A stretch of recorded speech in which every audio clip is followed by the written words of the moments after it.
오늘 우리는 그 에레미야 강해를 지금 10번째 하고 있습니다. 에레미야 강해의 내용에 우리가 쭉 보시면 핵심은 하나님 말씀에 순종하지 않는 이스라엘의 모습을 우리는 적나라하게 볼 수 있습니다.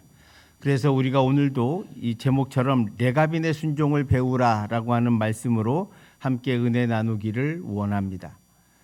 제가 청년들하고 종종 얘기해 보면서 청년들이 말하는 세상에서 제일 힘든 것은 그 중에 하나가 음주 문화라고 합니다. 세상에서 대화를 하고 친구랑 사귀려면 술을 마셔야 합니다.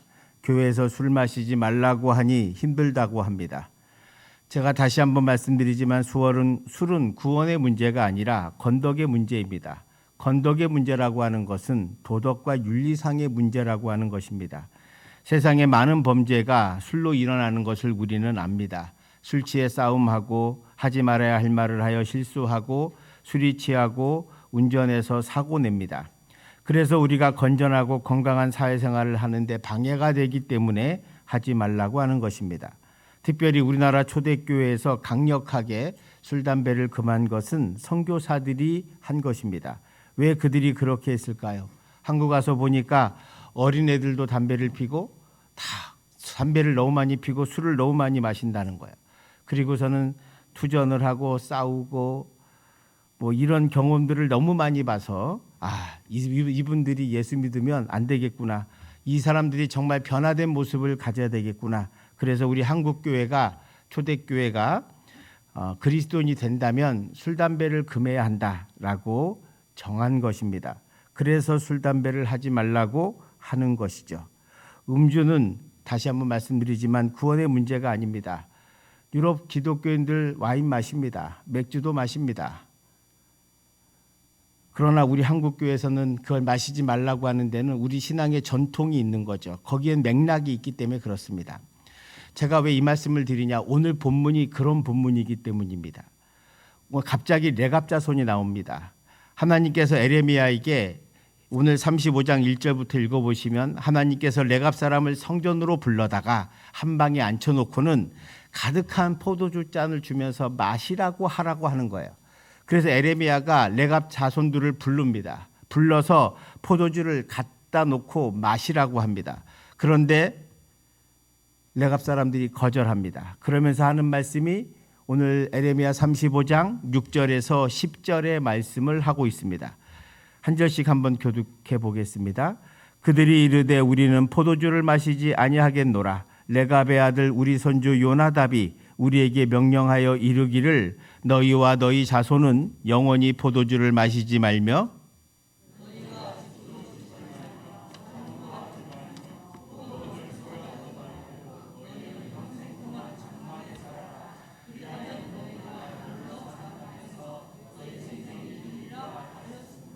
우리가 레갑의 아들 우리 손주 요나답이 우리에게 명령한 모든 말을 순종하여 우리와 우리 아내와 자녀가 평생 동안 포도주를 마시지 아니하며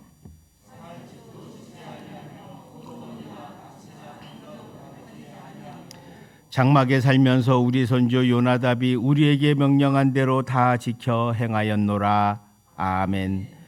이 말씀에 따르면요, 레갑 자손들이 자신들이 포도주를 마시지 않는 이유와 집을 짓지 않는 이유와 장막에 사는 이유와 목축을 하는 이유를 설명하고 있습니다.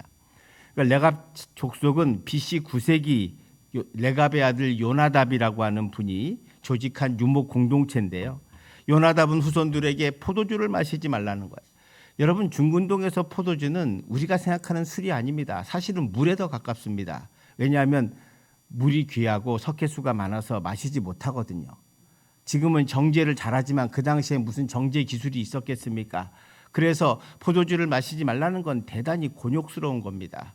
그럼에도 불구하고 요나답은 자기 후손들에게 포도주를 마시지 말고 집 대신 장막에 살며, 그러니까 집 짓지 말라는 거예요. 거주하지 말고 장막에 살라는 거예요. 우리 여성 여러분, 장막에 산다는 게 얼마나 힘든지 아시죠? 텐트 치고 산다는 것이 얼마나 불편합니까? 그런데 그렇게 살라는 거예요. 또 하나, 농사도 짓지 말라는 거예요. 가나안 땅에서 농사 지을 수 있습니다. 그런데 농사 짓지 말고 유목민으로 살아라라고 하는 이런 말씀을 합니다. 그리하면 7절 하반절에 너희가 머물러 사는 땅에서 너희 생명이 길리라 이렇게 말씀합니다. 그래서 이들 후손이 에레미야 시대까지, 에레미야가 4세기니까요 약 9세기부터 하면 400년 정도를 그렇게 말씀을 지키고 살고 있다는 거예요. 레갑이라고 하는 말은 말을 타다입니다. 즉 유목민이란 뜻이죠. 이들에게 포도주도 마시지 말고 집도 짓지 말고 농사도 짓지 말라고 한 이유가 그럼 뭐냐? 그것은 타락한 가나안 문화에 물들까 봐 그렇게 하라는 것이었습니다. 그들이 포도주를 마시지 않는 것은 술 취하지 않고 깨어있기 위함입니다. 집을 짓지 않는 것은 성에서 살면서 신앙에, 그래서 가나안 문화에 빠지지 않기 위함이고, 그리고 농사도 마찬가지입니다. 레갑 족속은 가나안 문화가 편한 것 왜 모르겠습니까? 포도주 마시면서 살 수도 있고 집 짓고 살 수도 있고 농사가 잘 되는데 농사도 짓고 살 수 있죠. 그런데 레갑 족속은 가나안 문화가 편한 건 알지만 조상의 말대로 편한 길을 버리고 힘들어도 신앙을 지키며 그것이 더 중요하다고 봤다는 거예요. 그래서 하나님께서 에레미야에게 레갑 족속을 불러 포도주를 대접하라고 하신 뜻이 바로 그런 뜻이었습니다. 그리고 나서 그 뜻이 무엇인지 알게 되어서 오늘 14, 16절에 하나님께서 그들에게 레갑 족속을 불러 포도주를 주라고 한 이유가 나옵니다. 14절에서 16절의 말씀입니다. 이것도 기니까 한 절씩 교독하겠습니다. 레갑의 아들 요나답이 그의 자손에게 포도주를 마시지 말라 한 그 명령은 실행되도다.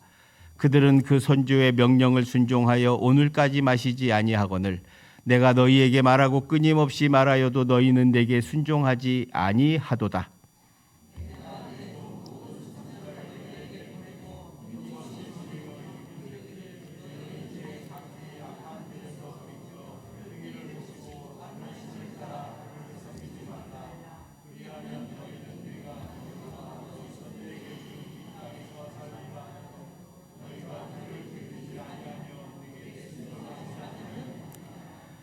레갑의 아들 요나답의 자손은 그의 선조가 그들에게 명령한 그 명령을 지켜 행하나 이 백성은 내게 순종하지 아니하도다.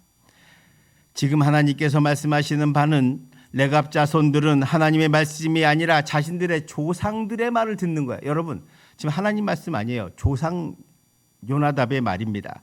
그 말도 순종하며 사는데 이스라엘 백성들은 조상의 말도 아닌 하나님의 말씀을 듣지도 않는다는 거예요.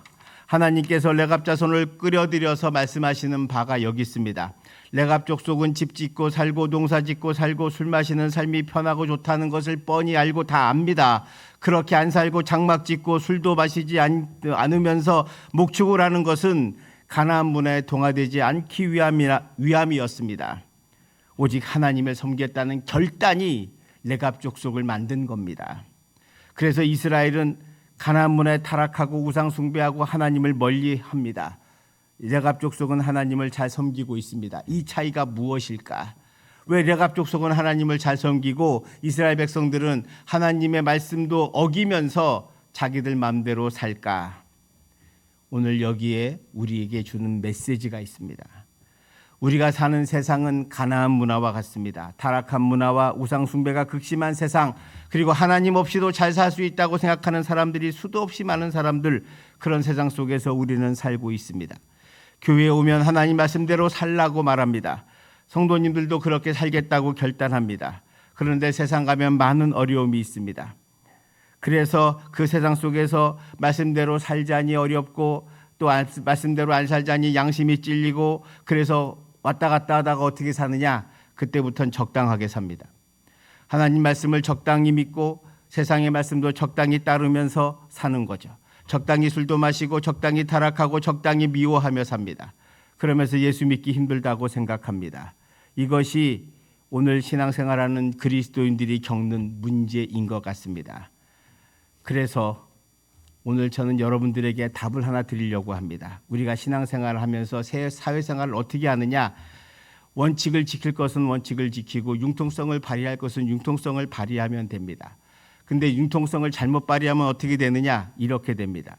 주일 성수를 잘하시고 예배에 빠지지 말자 하고 제가 말씀드리면 그 설교를 아주 보수적으로 생각합니다. 그래서 성도들이 스스로 융통성을 발휘합니다. 때로 무슨 사정이 생기면 주일 난예배도 좀 빠질 수 있지 뭐 생각합니다. 코로나 이후에는 더 많이 생겨서 온라인으로 하면 되지 뭐, 아니면 단교회 가서 하면 되지 뭐, 이러면서 점점 빠지게 됩니다. 더 융통성을 발휘해서 예배 후에 가도 되는 일도 이제 자연스럽게 빠지면서 온라인으로 해도 된다고 생각합니다. 그래서 이제는 오후 예배는 완전히 선택의 문제가 되었습니다. 마치 오후 예배는 드려도 되고 안 드려도 되는 것으로 변화되었습니다. 당에서 결정하고 하기로 한 거면 하나님과의 약속이기 때문에 예배는 해야 하는 것입니다. 그런데 그게 어느새 선택의 문제가 됐어요. 오후 예배는 해도 되고 안 해도 되는 문제로 변해버렸습니다. 금요기도에도 마찬가지고요. 수요 성경 공부도 마찬가지고요. 새벽 기도도 마찬가지입니다. 이제는 그런 거 빠져도 아무도 마음에 거리낌도 없습니다. 그저 그냥 하나 아무것도 아니거라고 생각하는 거죠. 점점 우리는 융통성을 발휘하고 삽니다. 원칙을 지키지 않습니다. 그 대표적인 예가 바로 사울이에요. 사울이 왕이 될 때 그는 아무것도 아니었습니다. 그냥 베냐민 지파의 가장 청년이었어요. 그런데 하나님이 어느 날 사무엘을 통해서 기름 부어서 그가 왕이 됐습니다. 갑자기 평민에서 왕이 돼버렸어요. 사울이 처음에는 겸손하게 하나님만 의지합니다. 하나님을 붙들고 살고 하나님 살려주세요, 하나님 도와주세요, 이렇게 하면서 살았습니다. 그러다가 하나님께서 은혜 주셔서 전쟁이 몇 번 승리합니다. 왕권이 점점 강해집니다. 그랬더니 사울이 점점 하나님을 의지하지 않고 원칙을 버리고 융통성을 발휘합니다. 길갈에서 블레셋과 대치하고 있을 때였습니다. 빨리 전쟁에 나가야 되는데 제사를 드릴 사무엘은 오지도 않아요. 천천히 옵니다. 아직 오지도 않아. 시간이 안 돼서 빨리 나가야 되는데, 전쟁을 가야 되는데, 왜냐하면 전쟁을 하기 전에 먼저 하나님 앞에 제사 드리는 것이 이스라엘의 관례였습니다. 근데 제사를 주관해야 될 사무엘이 늦게 오는 거예요. 기다리다가 지쳐서 융통성을 발휘해서 자기가 제사를 드립니다. 그리고 전쟁에 나가는 거죠. 하나님께서 그때부터 사울을 버리기 시작했다고 성경은 말합니다. 왜요? 원칙이 뭡니까? 제사장이 하는 게 원칙입니다. 그런데 안 오니까 원칙을 버리고 융통성을 발휘해서 왕인 자기가 해도 된다고 생각했습니다. 아니 뭐 자기도 기름 부음 받았는데 제사장만 기름 부음 받았나? 나도 받았는데 라고 생각한다는 거예요. 그래서 자기가 해요. 그때부터 하나님께서 사울을 버리기로 작정하셨습니다. 또 하나가 있습니다. 아말렉과의 전쟁을 할 때 하나님께서 분명히 모든 것을 진멸하라고 했습니다. 남기지 말라 그래요. 근데 가서 전쟁에서 승리하고 나니까 소들이 너무 이쁜 게 많아요. 너무 좋은 게 이거 죽일 수 없어요. 그래서 가지고 옵니다. 좋은 거 가지고 오면서 사무엘이 왜 그거 가지고 왔냐 그러니까 하나님께 드릴 거라고 또 거짓말까지 합니다. 융통성을 잘 발휘한 거죠. 그 말을 들은 사무엘은 탄식하며 사무엘상 15장 22절 23절에 말씀을 합니다. 사무엘이 이르되 여호와께서 번제와 다른 제사를 그의 목소리를 청종하는 것을 좋아하심같이 좋아하시겠나이까. 순종이 제사보다 낫고 듣는 것이 수량의 기름보다 나으니 이는 거역하는 것은 점치는 죄와 같고 완고한 것은 사신 우상에게 절하는 죄와 같음이라. 왕이 여호와의 말씀을 버렸으므로 여호와께서도 왕을 버려 왕이 되지 못하게 하셨나이다 하나. 아멘. 지금 사무엘이 무슨 얘기하는 거예요? 제사 드린다는 핑계로 하나님 말씀에 불순종하는 것은 잘못이라고 하는 거예요. 하나님께서 좋아하는 것은 순종이라는 거예요. 제사보다 순종이 낫다는 거예요. 그런데 사울은 융통성을 잘 발휘해서 자기가 하고 싶은 대로 하게 됩니다. 결국 사울이 실패한 것은 원칙과 융통성을 헷갈렸기 때문입니다. 그래서 그는 하나님의 버림을 받아 길보아 전투에서 전사하게 됩니다. 이런 사울과 달리 원칙을 잘 지켜 하나님의 은혜와 복을 받은 사람들이 있습니다. 다니엘과 세 친구죠. 이들은 모두 바벨론 2차 포로 때 끌려갔습니다. 이들이 끌려갔을 때는 10대 초반이었습니다. 12살, 13살 어린아이였습니다. 그런데 그들이 바벨론에 끌려가서 왕의 진미를 먹지 않기로 거절합니다. 왜냐하면 왕이 주는 고기는 이미 우상에게 절한 거예요. 그래서 나는 먹지 않고 채소와 물만 먹겠다. 그렇게 해도 우리는 저들보다 얼굴에 빛이 더 좋아질 거다. 그렇게 환관장한테 이야기를 합니다. 그래서 그들은 채소와 물만 먹었는데 20일 지나고 나서 얼굴이 더 환해졌습니다.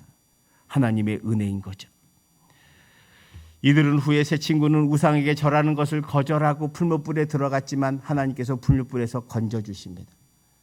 나중에 다니엘은 정적들이 그를 죽이려고 총리가 된 것을 배 아파해서 그들을 죽이려고 꾀를 내죠. 그래서 다니엘을 잘 보니까 이 사람이 하루에 3번씩 예루살렘 성전을 향해서 기도하니까 그게 절하는 것처럼 보였던 거예요. 그래서 이제 앞으로 왕한테 왕 빼고 다른 데 절하는 사람을 다 사자굴에 집어넣어 죽입시다. 그렇게 결의를 해요. 그리고 도장 찍어서 왕을 속여가지고 도장 찍게 만듭니다. 그래서 그걸 빌미로 고소합니다. 다니엘은 자기 정적들이 자기를 죽일 것을 뻔히 알면서도 하던 대로 하나님 앞에 예루살렘을 향해서 엎드려 기도합니다. 원칙을 지킨 거죠. 하나님의 뜻에 따라 사는 거예요. 그때 융통성을 발휘해서 융통성을 발휘하자. 그래서 이거 끝날 때까지 나 기도하지 말자. 잠시 쉬자. 내가 누가 보나? 이렇게 할 수도 있습니다. 다니엘의 세 친구가 왕 앞에 절하지 않으면 불불에 넣는다고 했을 때 그래 잠깐 융통성 발휘해서 넣지 우리 절하고 가지 이렇게 할 수 있습니다. 그런데 그렇게 하지 않았을 때 누가 도와줍니까? 하나님이 도와주십니다. 하나님이 도와주신다는 거예요. 여러분, 하나님의 은혜와 기적, 하나님이 언제 복 주시냐? 손해를 보더라도 말씀에 따라 살아갈 때 하나님의 은혜와 복이 임하는 줄 믿으시기를 축원드립니다. 그래서 말씀대로 살면서 손해보는 것은 손해보는 것이 아니라 도리어 은혜를 받는 길임을 잊지 마시길 바랍니다. 우리가 융통성을 발휘할 때와 원칙을 지킬 때를 잘 구분해야 합니다. 사람들이 실패하는 것은 원칙을 지킬 때 융통성을 발휘하고 융통성을 발휘해야 할 때 원칙을 지키는 것입니다. 이게 망하는 길입니다. 이스라엘 백성들이 실패한 이유가 어디 있습니까? 하나님 말씀에 순종하고 예배하는 데는 원칙이 있습니다. 하나님만을 예배해야 합니다. 근데 우상도 예배했거든요. 그래서 안 되는 거예요. 레갑 족속이 포도주 마시고 집 짓고 살고 농사 짓고 살면 얼마나 편한지 몰라서 바보처럼 그들이 그렇게 살았겠습니까? 우리가 세상에 나가 세상 사람들처럼 살면서 그렇게 그들과 함께 놀고 그러니까 마시고 그리고 타락하고 사는 삶이 적당히 그래도 나는 교회 다니니까 천국 가겠지 이런 생각하고 사는 것이 바로 오늘 이스라엘 백성들과 다르지 않다는 거예요. 오늘 하나님께서 일부러 레갑 족속을 불러서 포도주를 마시게 하라고 하셨습니다. 그런데 레갑 족속은 조상들의 말씀에 따라 마시지 않았습니다. 하나님께서는 이런 레갑 족속을 축복하십니다. 어떻게 축복하시냐? 18, 19절 한번 보시기 바랍니다. 한 절씩 교독할게요. 에레미야가 레갑 사람의 가문에게 이르되 만군의 여호와 이스라엘의 하나님께서 이와 같이 말씀하시기를 너희가 너희 손주 요나답의 명령을 순종하여 그의 모든 규율을 지키며 그가 너희에게 명령한 것을 행하였도다.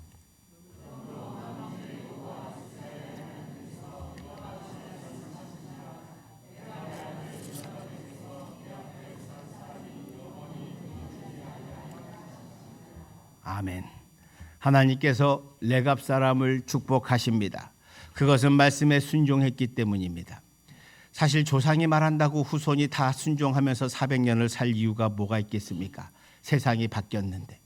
세상이 바뀌어서 시대가 바뀌었는데 왜 옛날 거 그대로 해야 하냐? 왜 조상 말 들어야 하냐라고 말하는 사람이 없었겠습니까? 있었겠죠. 그런데 레갑 사람들은 말씀에 순종함으로 하나님의 복을 받아 그 후손이 끊어지지 않게 될 것이라는 축복을 받습니다. 지금 하나님께서 이스라엘 백성들에게 말씀하시는 바가 바로 레갑 자손을 보고 배우라라고 하는 거예요. 여러분 청개구리 이야기 아시죠? 청개구리가 태어났는데 엄마 말을 죽으라고 안 듣습니다. 아니 반대로 합니다. 공부하라면 공부 안 하고 놀으라면 공부하는 척하고 일로 가라면 절로 가고 절로 가라면 일로 가고 품 반대로만 합니다. 그래서 어머니가 속 썩다가 죽으면서 이놈이 분명히 산에다 묻으라 그러면 냇가에 묻을까 봐 미리 얘기하죠. 나를 냇가에 묻어다오. 근데 이 청개구리가 아들이 갑자기 개가천선해가지고 막 웁니다. 그래서 어머니를 내가 지금까지 속 썩어서 우리 어머니가 나 때문에 속 썩어 죽는구나. 내가 순 반대로 살았더니 우리 어머니가 힘들어하는구나. 그래 마지막 소원이라도 들어주자. 냇가에 묻습니다. 비가 오니 어떻게 돼요? 다 쓸려 내려갑니다. 그때부터 이 개구리가 회개하면서 깨골 울었다는 이야기입니다. 여러분, 이 이야기가 주는 교훈이 뭡니까? 우리가 이스라엘 백성이 반대로 살고 있다는 거예요. 하나님께 말씀 순종하며 살라고 했는데 우리는 말씀에 순종하기 힘드니까 안 하고 살아요. 그래서 적당한 융통성을 발휘하고 삽니다. 여러분, 융통성을 발휘할 때는 다른 데 발휘하셔야 돼요. 그 미국의 옛날에 80년대 한인교회가 갈라졌던 유명한 이야기, 이 카페트를 빨간색으로 하냐 푸른색으로 하냐 해가지고 푸른 초장파와 보혈파가 갈려져 가지고 싸우다가 교회를 나눴습니다. 이게 헛짓입니다. 이게 바로, 아니 그러면 한 달씩 하면 되지 뭐 어렵게 생각하십니까? 그죠? 빨간색이든 파란색이든 노란색이든 이건 원칙이 중요한 문제가 아니에요. 성경에 꼭 카페트는 빨간색으로 깔아라, 푸른색으로 깔아라는 말이 없잖아요. 중요한 거는 그게 아니에요. 원칙은 예배하는 거예요. 예배는 쉽게 빠지면서 파란색 가냐 빨간색 가냐로 목숨 걸고 싸우는 것은 어리석은 겁니다. 그게 헛짓이라는 거예요. 여러분, 우리가 신앙생활 하면서 꼭 기억해야 할 것은 순종한다는 것이 뭘까를 한번 생각해 보시기 바랍니다. 우리나라에 기독교가 전파되던 초창기에 침례교 선교사님으로 우리나라에 오신 말콤 페닉이라고 하는 선교사님이 있습니다. 어느 날 이 페닉 선교사님이 자기의 제자들을 불러서 물을 하나씩 주면서 무 잎은 땅 속으로 무는 하늘로 올라가도록 심으라고 말했답니다. 그러자 제자들은 아마 우리 선교사님이 물을 처음 심어보는 거다라고 생각을 해서 대부분은 잎사귀가 위로 올라오고 물을 땅으로 심었습니다. 맞죠? 아니, 무슨 말인지 잘 모르겠어요. 물을 심는데 잎을 심으면 어떻게 돼요? 잎이 뿌립니까? 아니죠. 죽죠. 근데 페닉 선교사가 그렇게 심으랬다는 거예요. 그러니까 대부분 제자들이 다 똑바로 심었습니다. 물을 밑으로 심고 심었는데 한 사람만 말씀대로 거꾸로 심었어요. 그리고 이제 갔습니다. 선교사가 부릅니다. 내가 여러분에게 무 심는 법을 몰라서 시킨 게 아닙니다. 여러분이 얼마나 순종하는지 그리고 얼마나 하나님 말씀대로 사는 것이 무엇인가를 가르쳐 드리려고 합니다. 여러분, 말씀에 순종하며 사는 것은 물을 거꾸로 심는 것과 같을 때가 많습니다. 때로는 세상의 이치에 보면 맞지도 않아요. 그럴 때가 많거든요. 내가 생각해도 상식적으로 맞지 않을 때가 있어요. 그건 물을 거꾸로 심는 것과 같습니다. 그래서 우리가 하나님 말씀에 순종하지 못하는 이유가 바로 거기에 있습니다. 내 생각을 해보면 안 맞거든요. 이건 아니에요. 그래서 그냥 똑바로 심는 거예요. 그러면서 자기는 말씀에 순종했다, 상식에 맞게 살았다고 생각합니다. 상식에 맞는 것과 하나님의 말씀에 따라 사는 것은 다른 차원의 것입니다. 여러분, 제가 제일 하나 드릴게요. 제가 아시는 분 가운데 저한테 한번 상담하신 분이 있습니다. 다른 교회 다니신 분인데 그분이 기업에 다녀요. 그분이 부장입니다. 이제 이사로 진급해야 합니다. 이번에 진급 못하면 그는 이제 그만둬야 합니다. 그런데 저한테 그 얘기하더라고요. 그분이 안수 집사님인데 자기가 이거를 하려면 주말에 술 마셔야 되고 같이, 그리고 주일에는 골프를 쳐야 된다는 거예요.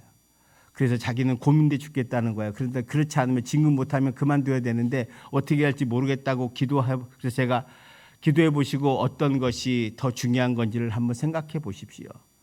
원칙을 지킬 건지 아니면 세상의 순리에 살 것인지는 제가 여러분 집사님에게 권면할 수는 있지만 결정은 본인이 하셔야 합니다. 근데 그분이 일주일 후에 저한테 전화 와서 말씀해 주셨습니다. 목사님, 제가 진급하지 않기로 했습니다. 그냥 교회 생활 하기로 열심히 하고 은퇴하고 하나님께 기도하고 새로운 길을 알아보겠습니다 라고 말했다는 거예요. 이게 물을 거꾸로 심는 겁니다. 세상 사람들이 볼 때는 뭐예요? 야, 가서 빨리 술 마시고 골프 치고 아양 떨어가지고 진급해야지, 성공해야지. 이게 우리의 순리라고 생각합니다. 술을 안 마시면 사업이 안 된다고 생각합니다. 그래서 술 마시는 게 뭐 죄냐? 여러분, 말씀드리지만 죄 아닙니다. 마실 수 있어요. 그러나 한국교회가 건덕의 문제라고 금했기 때문에 레갑 자손이 자기 조상의 말을 듣고 안 하는 것처럼, 그렇게 순교를 지키며 살았던 것처럼 우리도 그 전통을, 아름다운 전통을 지키는 것이 더 아름답지 않겠냐라고 여러분에게 묻는 거예요. 제가 여러분 따라다니면서 술 마시는지 안 마시는지 어떻게 알겠습니까? 저 모릅니다. 그러나 제가 여러분에게 말씀드리고 싶은 것은 과연 우리가 하나님 말씀에 따라 산다는 것이 무엇이고 우리가 원칙을 지킨다는 게 무엇이냐라고 하는 거예요. 저는 피치 못해 집안에 일이 있거나 사정이 있어서 아파서 주일날 빠질 수 있다고 생각합니다. 그러나 주일날 예배드리고 갈 것도 빠져도 되지라고 생각하는 거기까지 나갈까 봐 저는 염려하는 겁니다. 하나님이 우리가 예배를 한번 빠졌다고 번개 내리겠습니까? 아니요, 그런 하나님 아닙니다. 우리가 세상에서 살아가면서 세상 사람들과 똑같다면 우리 빛과 소금의 삶을 어떻게 살아갈 수 있겠습니까?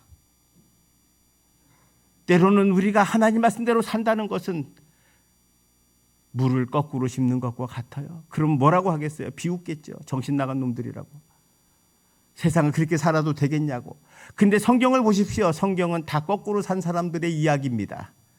다니엘과 세 친구도 거꾸로 살았습니다. 그들은 뭐 바보겠어요? 왕의 진미 먹고 살면 살찌고 좋죠. 기름지고 맛있는 건데, 절 한번 하면 풀무불에 안 들어가도 되는데, 기도 한번 안 하면 사자굴에 들어가지 않아도 되는데 굳이 그 길을 가는 이유가 뭡니까? 그들은 물을 거꾸로 씹는 믿음이 있었기 때문입니다. 오늘날 점점 우리는 가나안 문화를 닮아가고 있습니다. 세상의 풍조, 세상의 유행, 이렇게 하면 돈 번다, 이렇게 하면 성공한다, 이렇게 한다. 그래서 점점 사람들이 점점 거기에 매어서 세상에 갑니다. 주일날은 뭐 한 번만 예배드리면 되지 뭐, 그리고는 주중에 모든 것과 주일날에 기도하는 것조차도 다 잊어버리고 오직 적당히 살아가고 있습니다. 융통성을 발휘해서. 오늘 이 본문에서 레갑 족속을 하나님께서 불러내신 이유가 무엇일까요?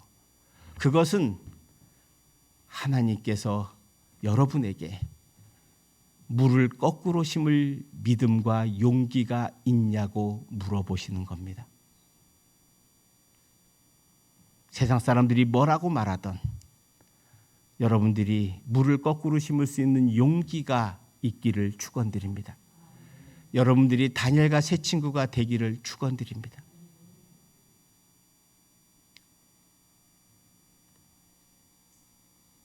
오늘 본문의 예레미야는 매맞고 찾고 갇히고 고생을 많이 합니다. 왜요? 하나님의 뜻이 바벨론에 항복하라는 것이었기 때문입니다. 그거 역시 물을 거꾸로 씹는 겁니다. 다른 사람은 결상전하고 애굽이 좀 도와줄 거니까 이제 애굽만 오면 우리 애굽 군대랑 합쳐서 바벨론을 이길 수 있다. 한번 싸워보자 막 이러고 있는데 아니다. 항복해라. 하나님의 뜻이다. 바벨론 왜 항복해야 너희가 산다. 이렇게 말하는 겁니다. 지난주에 말했던 것들은 거짓 선지자 하나라는 2년만 고생하면 돌아올 수 있다. 걱정하지 마시라. 좀만 고생하시라. 이렇게 거짓말하지만 에레미야는 70년을 견디라. 결혼해서 애를 낳고 거기서 살아라 라고 말하는 거예요. 그게 듣기 싫은 말이지만 하나님의 말씀입니다. 사랑하는 성도 여러분, 듣기 싫은 말씀이겠지만 하나님 말씀을 들으십시오. 여러분에게 정말로 물을 거꾸로 심을 수 있는 용기와 믿음이 있기를 축원드립니다. 그럴 때 하나님의 성령의 역사가 여러분의 삶에 일어나게 되고 기적이 일어나게 될 줄 믿습니다. 그런 믿음을 가지고 레갑 자손에게 배워 참된 믿음의 길을 걸어가는 저와 여러분 되시기를 주님의 이름으로 축원드립니다. 마지막으로 에베소서 5장 18절의 말씀을 읽고 마치려고 합니다.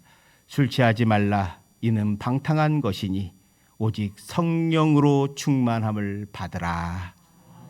기도하겠습니다. 사랑의 하나님, 오늘 이 말씀대로 우리가 레갑 자손처럼 물을 거꾸로 씹는 믿음이 있기를 원합니다. 용기를 있기를 원합니다. 하나님 말씀의 원칙을 지킬 수 있기를 원합니다. 융통성을 발휘할 수 있는 데는 융통성을 발휘하되 원칙을 잘 지키며 하나님의 자손으로 하나님의 자녀로 참된 삶을 살아갈 수 있도록 인도하여 주시옵시고 우리가 술 취하며 사는 것이 아니라 성령 충만함을 받아 성령의 은혜 아래 살아가는 참된 그리스도인 되게 하여 주셔서 세상에서 승리하며 살게 하시고 세상에서 하나님의 은혜와 기적을 보게 하여 주시옵소서. 특별히 병상에 있는 우리 강일규 성도를 기억해 주셔서 치유하시고 회복해 주시기를 간절히 원합니다. 하나님의 은혜가 임하여 주셔서 깨끗게 하여 주셔서 이제 일어나 하나님 잘 믿는 하나님의 백성 될 수 있도록 인도하여 주시옵소서. 우리 성도들 모두도 하나님 잘 믿어 물을 거꾸로 심을지언정 다니엘과 새 친구처럼 하나님의 은혜 가운데 하나님의 기적과 은혜를 보고 살아가는 축복된 인생이 되게 하여 주옵소서. 예수님 이름으로 기도합니다. 아멘. 우리 모두 일어나셔서 옆에 분하고 인사하겠습니다.